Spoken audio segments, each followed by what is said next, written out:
Sini ada di kelompok 6 ada Muhammad Faulandika, saya sendiri Rifki Mustafa dan Rusdiansa Gunawan. Pengertian organisasi adalah tempat sekelompok orang berkumpul dan bekerja sama secara rasional, sistematis, terkendali, dan terpimpin. Mereka bekerja mencapai tujuan tertentu dan memanfaatkan sumber daya yang tersedia seperti uang, material mesin, dan lain-lain. Penggunaan sumber daya, sarana, prasarana, data, dan sebagainya dilakukan secara efektif dan efisien. Pengertian komunikasi pegawai. Komunikasi pegawai adalah suatu kelompok orang yang bekerja dalam satu organisasi yang memiliki tujuan, visi, dan misi yang sama. Komunitas pegawai ini memiliki peran penting dalam pengembangan organisasi. Perbedaan organisasi dan komunitas. Perbedaan organisasi dan komunitas penting juga untuk dipahami oleh pendiri bisnis. Pada dasarnya, bisnis berbentuk organisasi dengan segala aturan dan struktur yang terdapat di dalamnya. Pendiri bisnis harus memahami berbagai elemen penting yang wajib dimiliki dalam organisasi. Organisasi dan komunitas memiliki banyak perbedaan. Jika dilihat dari berbagai aspek, perbedaan utamanya terletak di aspek tujuan pendirinya, bentuk, struktur, hingga elemen yang dimilikinya.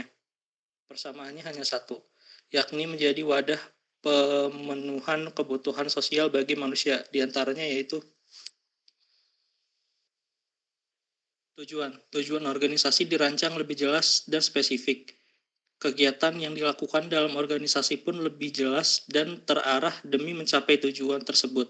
Komunitas sendiri tidak memiliki tujuan spesifik. Tujuan komunitas hanyalah menjadi wadah berkumpul bagi orang yang memiliki kesamaan, minat, bakat, atau hobi. Selanjutnya diteruskan oleh teman saya. Kemudian ada struktur. Struktur yang ada dalam organisasi disusun lebih jelas dan tersusun rapi. Ada ketua, wakil ketua, dan beberapa divisi di dalam organisasi. Mereka memiliki tanggung jawab dan tugas masing-masing, tapi tetap bersama-sama bekerja untuk mencapai tujuan organisasi. Komunitas biasanya tidak memiliki struktur sedetail organisasi. Kegiatan yang dijalankan komunitas pun tidak bersifat rutin dan dilakukan pada waktu tertentu. Untuk menjalankan kegiatan tersebut, komunitas memiliki orang-orang yang ditunjuk di dalamnya atau merekrut sukarelawan. Kemudian ada elemen. Organisasi harus menerapkan elemen-elemen ini di dalamnya, yaitu koordinasi antar anggota, tujuan bersama yang disepakati, pembagian tugas, pengambilan keputusan, pengelolaan sumber daya, dan hierarki dalam otoritas. Elemen dalam komunitas lebih fleksibel dibandingkan organisasi. Adapun elemen pentingnya adalah komunikasi, kerjasama, dan kepercayaan antar anggota, partisipasi, dan keberagaman. Kemudian ada fungsi di dalamnya. Fungsi yang terdapat dalam organisasi dan komunitas pun berbeda.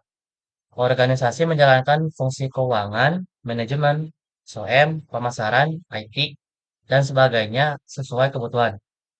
Komunitas hanya menjalankan fungsi sebagai berikut: sosialisasi, kolaborasi, dukungan antar anggota, dan perhatian kepada anggotanya.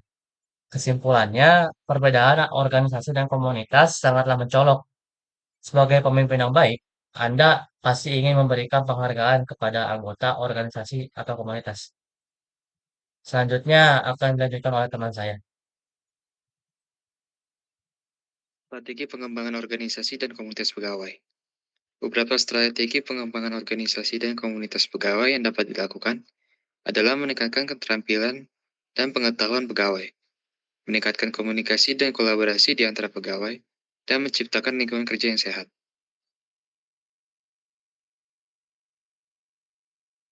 Bagaimana cara memimpin organisasi dan komunitas yang baik?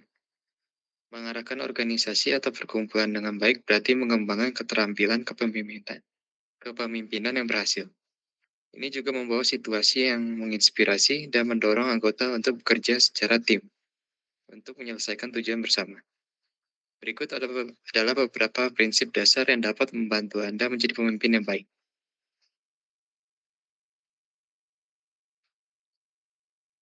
Yang pertama, visi dan misi yang jelas. Tentukan impian dan target perusahaan atau kelompok dengan tegas. Ungkapkan visi ini secara langsung memastikan kepada tim. Ini dapat membantu mereka punya sudut pandang yang identik perihal arah dan target yang diinginkan.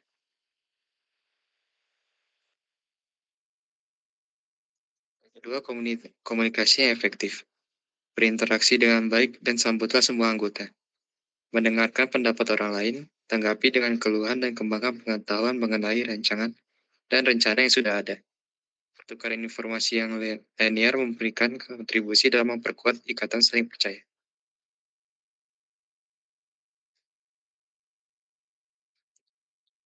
Yang ketiga ada berikan teladan. Menjadi teladan yang positif untuk anggota perkumpulan atau komunitas Anda. Perbuatan dan perilaku pengurus bisa mempengaruhi anggota yang lain. Tunjukkan komitmen, kejujuran, dan usaha yang gigih, sehingga tim lainnya merasa termotivasi untuk berpartisipasi secara optimal.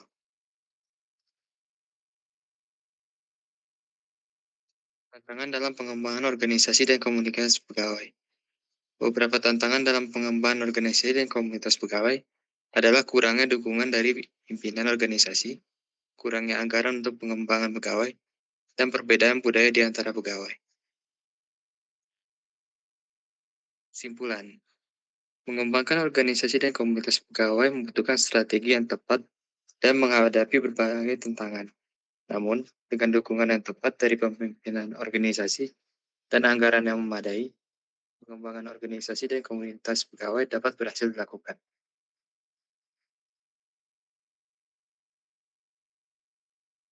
Sekian dari kelompok kami, terima kasih.